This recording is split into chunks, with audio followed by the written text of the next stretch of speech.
So, respected chairpersons, my dear teachers and colleagues, good morning. My topic is complete revascularization in STEMI, update of important trials. So, if we see just pathophysiology of the STEMI, this is the occlusive thrombus that produce infarction, and acute inflammation and prothrombotic state is very important for its management, and other thing that is important, hemodynamic instability, that may be hypotension, brady or tachycardia.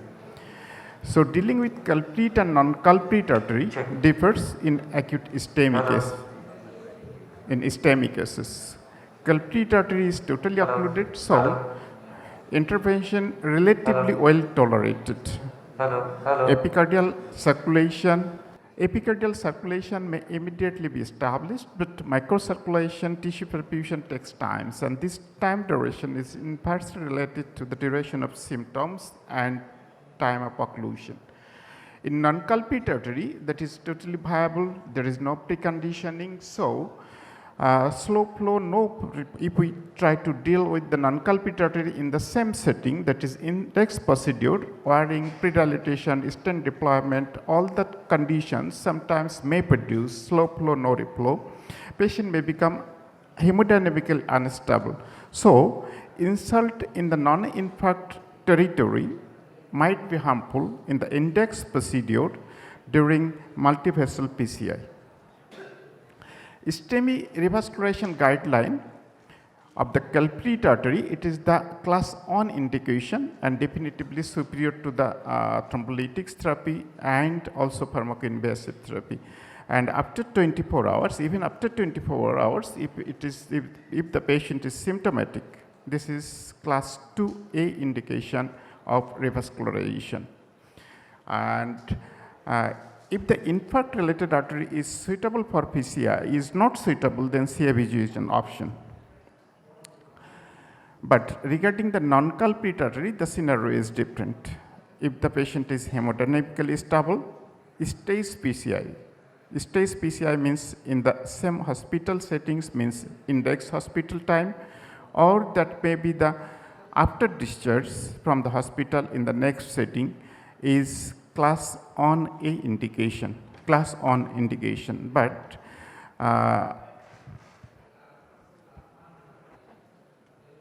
class 1 indication.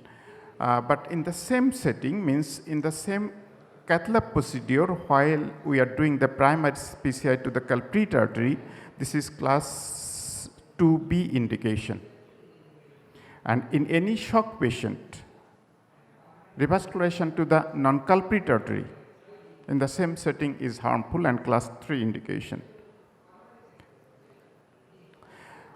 All the non-culprit artery are not the same.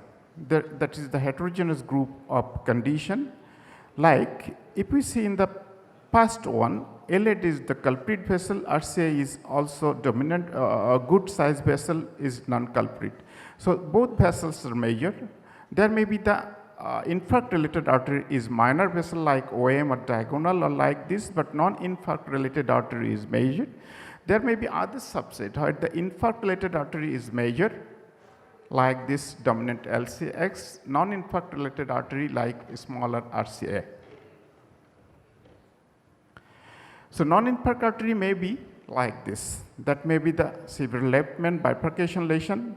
That may be the total occlusion like this. This is the very recent cases of STEMI in the LAD. RCA was anomalous and totally occluded by bridging collateral.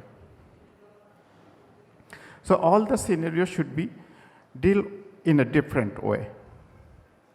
What are the major trial on complete versus culprit lesion only revascularization? These are the major studies. There are multiple studies, more than among these all the study, 10 studies has got good number of population, and there are multiple others study also.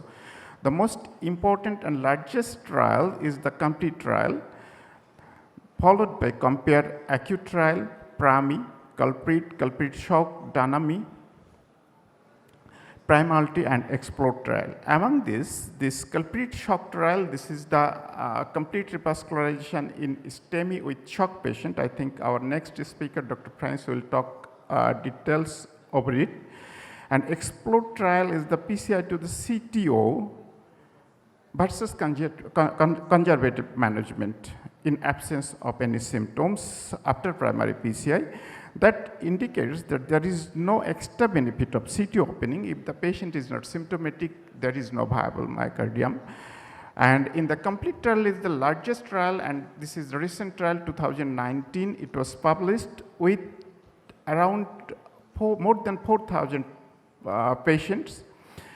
And stage PCI, 64% of the stage PCI was done in the same hospital settings and 36% after discharge within 45 days, and mean follow-up was 3 years. In compare acute trial that was published in 2017, that was the study done in the European countries as well as in Asia. Total patient was around 800. Primary PCI done in 83% patients, means the total revascularization was done in the same setting during primary PCI in 83% cases, and mean follow-up was 12 months. In PRAMI trial, that was PRAMI and culprit in the UK-based trial published in 2013 and 15, total number of cases was around more than 400. Primary the PCI was done during primary PCI. Multivessel PCI was done during primary PCI with follow-up of 24 months. Culprit trial that includes a smaller number of patients. That is also primary PCI. 67% patients, means same hospital set, same cath lab procedure. Primary PCI as well as non-culprit vessel PCI was done. So, important trial, just I will go through some important trial like complete trial. This is unique, there are some unique features in the complete trial. This is the largest randomized trial. Globally, that trial was performed over 140 high volume cath lab centers, 31 countries. There was high proportion of DAPT, especially aspirin and ticagrelor. More than 65% patients received ticagrelor. High proportion of DS was used. 100% of the angiogram, there was core lab study. There was sub-study analysis of the OCT as well as pharmacoinvasive strategy. That is very important here. And there was surgery based on CABG. We know 40 to 50% of the patient with STEMI, that those who goes primary PCI have got multivessel disease, and primary PCI that definitively improves the outcome, but all previous RCT means before the recent trial showed that there is benefit on revascularization, but no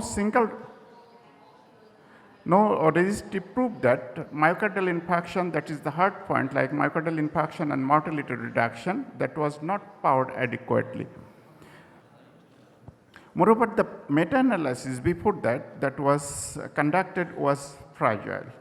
And this is the study design. More than 4,000 patients, median follow-up was 3 years. There was composite co-primary outcome, 2 primary outcome, that was composite cardiovascular death and new MI, composite cardiovascular death, new MI, and infarct related ischemia driven revascularization. And secondary endpoint includes the unstable angina, heart failure, and ischemia driven reinfarction, ischemia driven revascularization.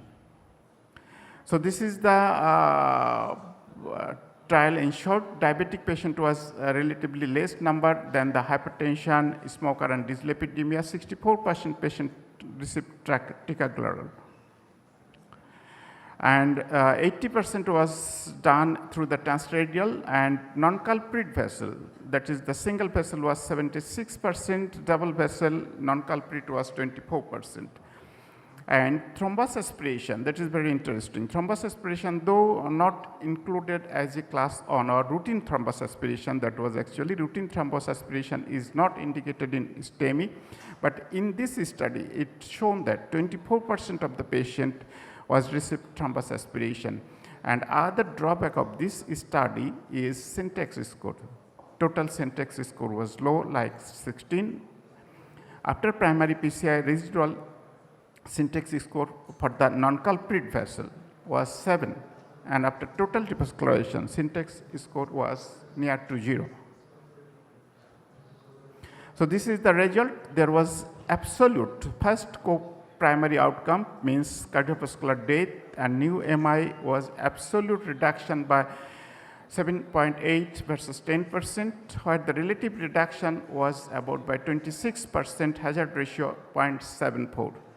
And second co-primary outcome that includes the ischemia-driven revascularization along with new MI and cardiovascular death, absolute reduction of the risk was 8.9 versus 16.7 with relative reduction close to 50%, hazard ratio 0.5. This is the safety and other outcome that shows that stroke, stent thrombosis, renal impairment or acute kidney injury, hemorrhage, all are comparable in two groups. There is some criticism that because of low syntax score, stress PCI, optimal timing of the stress PCI was not clear, cardiogenic shock patient was not included, and higher proportion of patient received ticagrelor.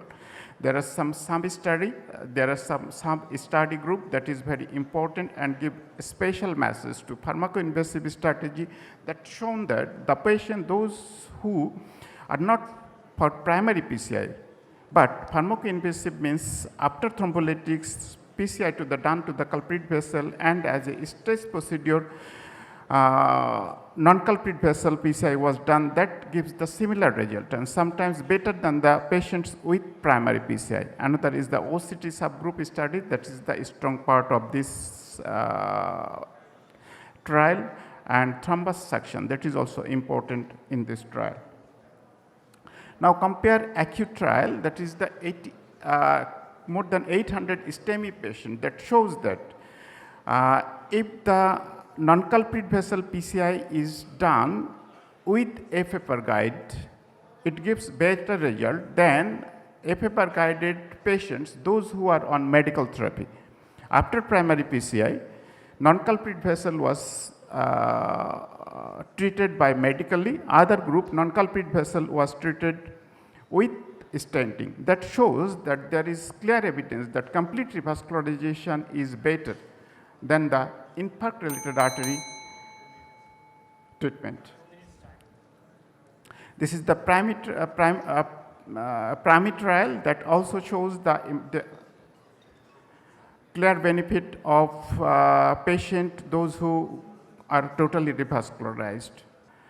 Now, culprit trial, there is also culprit shock trial. I will not go details in it.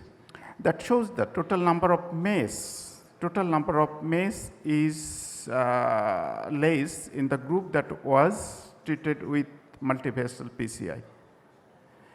Dynamic 3 trial, that is the part of other 3 trial program,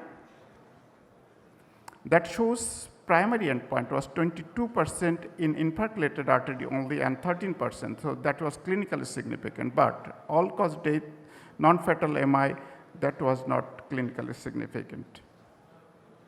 Why earlier study? Earlier study means a study that was done 2010 or before that, that shows that increased mortality in complete revascularization, because in that analysis that shows this enrolled the more sicker cohort, extensive disease burden in that group of patients. Moreover, the PCI technology, stent technology, and newer antiplatelet are the included in the newer trial. So why the older trial did not prove that multivessel PCI is better than the culprit-only vessel PCI. So this is the meta-analysis that shows also that the multivessel PCI is better than the culprit vessel PCI study over more than 7,000, but there are some disadvantages of this meta-analysis. On its complete trial dominance, 57% of the all patients, the meta-analysis was from the complete trial. So that gives the biasness. So in conclusion, complete revascularization by stage PCI is significantly improved the clinical outcome of cardiovascular death and MI, so it is implemented in the guideline as class 1 recommendation. Complete revascularization in the index procedure in the same setting is class 2B indication, but in every cases, benefit of complete revascularization should be balanced against the potential risk of additional procedure and its complication. With this, I like to thank everybody for patience hearing. I like to thank organizing committee for inviting me here.